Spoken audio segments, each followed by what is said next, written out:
কন্যা বিবাহের সংগঠনের পক্ষ থেকে সহায়তা করা হয়েছে।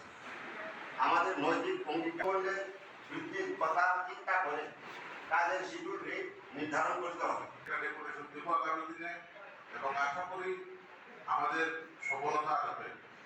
মাননীয় নেতৃবৃন্দ এবং আমার সকল প্রটেক্টর ভাইরা, আমরা বিগত অনেক বছর যাব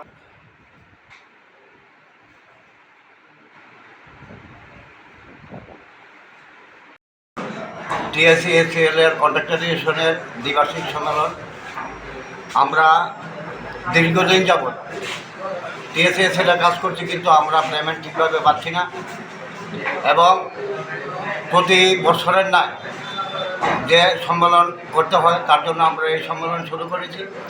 সবাই মিলে আমরা কেন পেমেন্ট পাচ্ছি না তার জন্য আমরা এমডির কাছে 5-5বার চিঠি দিয়েছি। এমডি আমাদেরকে এখন পর্যন্ত কোনো সদুত্তর দেয়নি।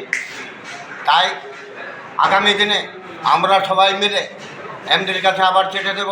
উনি যদি আমাদেরকে কোনো সদুত্তর না দেন, আমরা এমডি অফিস ঘেরাও করব এবং এমডি অফিস ঘেরাওর মাধ্যমে আমরা সবাই মিলে এককাট্টা হয়ে হয়তো যদি দীর্ঘদিন এমডি যদি আমাদেরকে সাথে মার্চ মাসে যদি পেমেন্ট পরিষ্কার না করে সবার সম্মিলিতভাবে যদি সবার সিদ্ধান্ত হয়, তাহলে আমরা আগামী দিনে কাজও বন্ধ রাখতে পারি। কিন্তু কাজ এখন বন্ধ রাখবো না, কারণ এটা একটা সামাজিক পরিষেবা।